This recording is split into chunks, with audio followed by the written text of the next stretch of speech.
Laptop Yes, ready indeed. to go. Now, another day, another scandal hitting French politics this Thursday. The opposition leader, Jean-François Copé, the man who is regularly calling on other people to resign, That's right. has been placed under formal investigation for alleged corruption. Now, it's said that the UMP party was billing a PR firm owned by one of his friends far too much money. That's right. And so that investigation is now underway. Now, I mentioned Copé because he is one of the leading voices calling for, Christian Taubira. stay with us if you will, someone on the other end of the political spectrum, Christian Taubira, the Socialist Justice Minister. He's been saying she should resign because she knew that the former president, Nicolas Sarkozy, had his phone tapped. That's right. I think I've pretty much got it all there. You did that beautifully, but I think we'd need a PowerPoint presentation for it. Do, yeah. In any case, this was a story that I was going to mention yesterday, but there was so many angles to the Sarko-Leaks scandal that I didn't get around to it. But it is, from a media point of view, very interesting because Christian Taubira,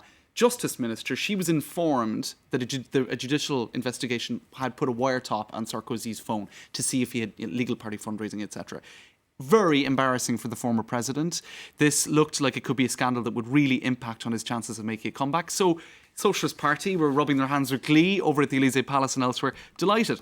Except when Christian Taubira went on the evening news on Monday to say, I didn't know anything about this. This was a judicial investigation that was underway. Didn't know anything about it. They were doing their business. There was no political intervention here. You needn't worry about a socialist government. Of course, there shouldn't be political intervention into a judicial investigation. Absolutely not. And François Hollande made it one of the sort of leitmotifs of his campaign, saying, I am going to restore 100% independence to the judiciary, which under Nicolas Sarkozy was not fully independent, according to Hollande's campaign. In any case, to get to the meat of the story, what did Christiane Taubira do? She went on television brandishing the documents that had been sent to her, saying, see, these are the documents that were sent to me. I was not aware of these phone taps.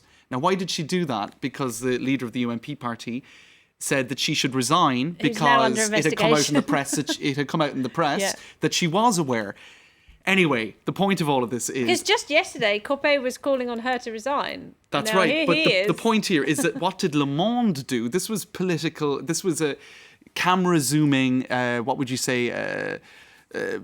Sleuthing at its best, in fact, because what Le Monde did is they zoomed on the documents. They zoomed on the documents. Be careful when brandishing documents in front of cameras. Well, Le Monde figured out that, in fact, she was aware. If you zoomed on the fine script, she was aware. Le Monde have called it a formidable error in communications. It actually is reminiscent of something that happened in London earlier this month. Yes, I was going to say. When somebody heading into Downing Street with this document here, a journalist zoomed on it, and it emerged that it was being advised to David Cameron not to go for economic sanctions on Kiev, on Russia rather, because they wanted Russia's business in the city of London. Oh dear. So you have to be very careful of cameras zooming tricky on cameras. documents. You can say one thing, Brilliant. but the fine print will be zoomed on. All right, let's leave that big mess to one side and move on to something else. Bernard-Henri Lévy, BHL, as he is known here in France. What is he? He's a philosopher, isn't he? He's a philosopher, to a say the rent-a-gob, least. some might call him. He's got a view on everything. I remember he was very vocal on Libya. Yes. And now he's got a few things to say about Ukraine. Well, going back to Bosnia and then Libya, Syria, etc., he generally is very interventionist. He's and pro-intervention. Pro-intervention. Was he pro-Iraq? I wonder. Well, I'm sure he was at the time. Unusual for a Frenchman. Well, his whole thing, his whole brand is droit d'ingérence, as they say in French legal speak, the right to intervene, to defend values such as freedom, liberty, big fan democracy. of what's going on in Mali and the Central African Republic. That's right. That's right. Very vocal. And now he wants the French troops in Ukraine. That's right. And so he was invited to the Élysée Palace last weekend, where he met with François Hollande, and he was making declarations such as Kiev is now the capital of Europe. We need to intervene. We need to have sanctions. We need to ensure. Might have something to say about that in Brussels. That's right. Now, the reason I mention all this is there's a satirical article that hit the press today. Paris is currently under a massive cloud of smog, as many of the French media have been speaking about. But we don't care because the sun is shining. That's right. At least we have somebody's sun shine coming through. In any case, Bernard-Henri Lévy, according to the satirical article, is flown in from Nice. He's offering a mediation.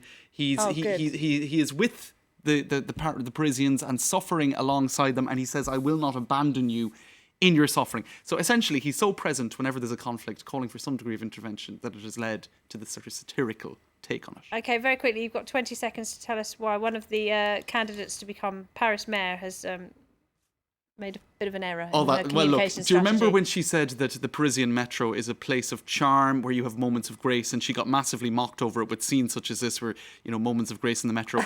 And then she was photographed along with homeless people having a cigarette, and that was published in a magazine. Is that a real picture? It is a real picture.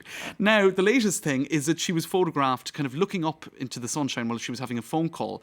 And again, it's seen as another one of these sort of cheap PR leave stunts. her alone, James. And you have people Come doing on. this sort of thing. That's now the latest trend on Twitter, with people mocking her James, for I'm making going to accuse you of being one-sided in the mayoral race, because you're hounding this poor woman throughout the campaign. We haven't heard anything about. Now. She can't go out and make a phone call without it appearing on Twitter as James some sort of will not satire. have anyone else making internet It's not campaigns. me, it's Twitter users. Don't blame me. James, thank you as always. Very Thanks, neutral, Laura. non-biased. Thank you very much indeed, James Creedon there. Now, we're going to move on to